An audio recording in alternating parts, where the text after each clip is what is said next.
Before we break down the latest Chiefs news and rumors here on a Monday, I want you guys to pick a side. Who you're rolling with. We all saw the Oscars. Will Smith absolutely clocked Chris Rock after Chris Rock made a joke about Will Smith's wife and her,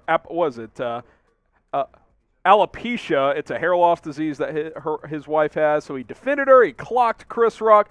Pick a side. Type WS for Will Smith, CR for Chris Rock. Who you're rolling with here on the Chiefs Report.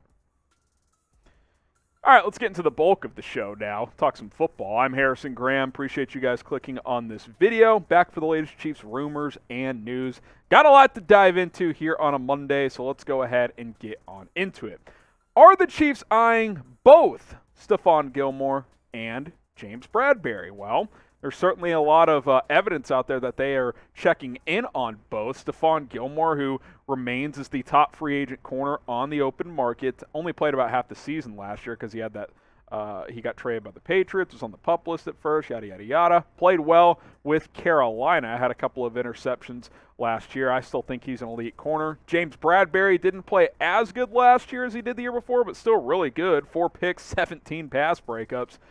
You have to trade for him as he is under contract with the New York Football Giants, but there's been reports around both these guys that the Chiefs could be interested in signing both Gilmore and Bradberry, and or at least going to get one of them. Again, you'd have to trade for Bradberry as the Giants have him under contract, but they would like to trade him to clear out some cap space. What we know is that they like both guys, and I like both guys as well, and if you could get one of these guys, that would help because you lost Charvarius Ward, and this defense needs to play better in 2022 than it did in 2021, especially if your offense takes a dip, at least in big play efficiency, due to the absence of Tyreek Hill. Pick a quarterback. Type SG for Stephon Gilmore. Type JB for James Bradberry. Let us know who you would rather have. Type SG for Gilmore. Type JB for Bradberry. This will be the pinned comment on today's video, so if you get hit with that YouTube ad break, scroll on down and answer this question. For my money, I'd rather have Stephon Gilmore, and the reason I would rather have him is simply due to the fact that he's a free agent. You have to set a draft pick for him, and I think he's probably still a tick better than James Bradberry. Give him a 2-year deal, $10, $12 million per year, and bring him on board. Let's go play. Pitch him on a Super Bowl. I still think this Chiefs team can contend. I think Gilmore can help you do that, and if he's healthy, he's an upgrade from Charvarius Ward, even though Ward played well in 2022, so I would pick Stephon Gilmore. Show us some love. If you want to support the show, there's 2 ways to do so. You can subscribe to the Chiefs Report. Link is below.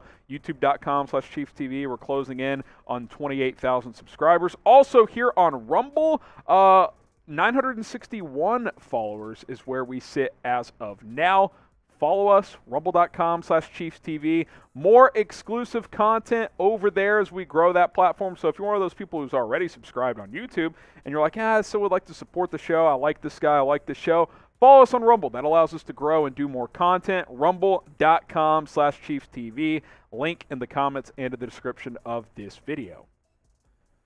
All right, story number 2. How about bring back DeAnthony Thomas? Remember him? He was supposed to be Tyreek Hill before Tyreek Hill. That never really happened, but spent 6 seasons with the Kansas City Chiefs. ESPN's Adam Schefter reports that Dat is making a return to the NFL. At least he's going to try to. Former Raven, when he opted out, remember he ended up in Baltimore in 2019, opted out to COVID in 2020, is now in the CFL, wants to return to the NFL, and is going to work out at Oregon's Pro Day on April 1st. Oregon, of course, where he played his college ball at.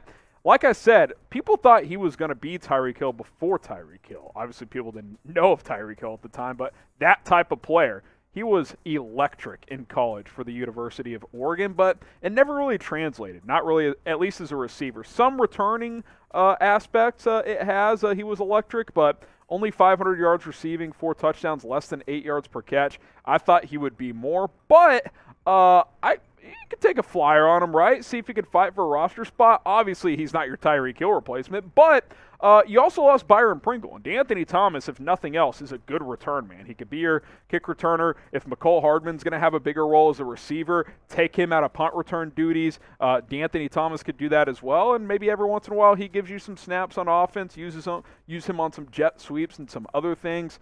You could take a flyer if he doesn't make the team, no big deal. I kind of view this as the Josh Gordon situation. Maybe you bring him in. You brought in a guy like Corey Coleman. Bring all these guys into camp and see which guys emerge. See which guys show you something. You need a new kick returner, like I said. Pringle's gone. If nothing else, he offers you ability doing that. So I have some interest. Cheap, non-guaranteed deal. Why not? Why not bring back a familiar face to Kansas City? I loved him coming out of college. He's a good return guy. I always thought he could do more offensively. Hey, who knows? Maybe a couple years later he could give you a little something. Should the Chiefs bring back D'Anthony Thomas? What do you think? Type S for sign him. Type P for pass. Nah, we're good. Let me know down in the comment section of this video. Should the Chiefs bring back D'Anthony Thomas? Type S for sign, or you can type P for pass. Quick reminder here to subscribe to the channel. Some of our recent videos. Did a video where you guys reacted to the Tyreek Hill trade. That was a lot of fun, even though it was a tough trade at the time. Obviously, more Chiefs news and rumors that we covered. Covered when Orlando Brown got tagged. Another free agency buzz happening at the time. Live shows like this one. All you got to do is subscribe. Check it all out. YouTube.com/ChiefsTV. No one, and I mean no one, is going to cover the Kansas City Chiefs like we will, here on YouTube. So subscribe today. YouTube.com/ChiefsTV.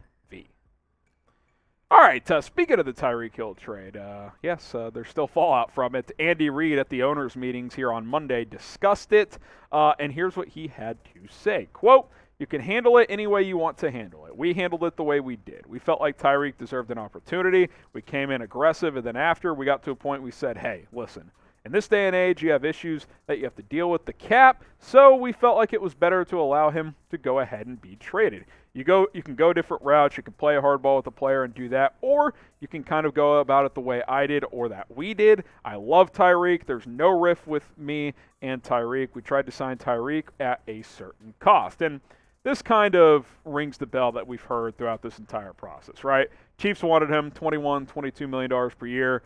When Devontae Adams got $28 million per year, that changed everything, and Tyreek wanted to make $30 a year, be the highest paid guy.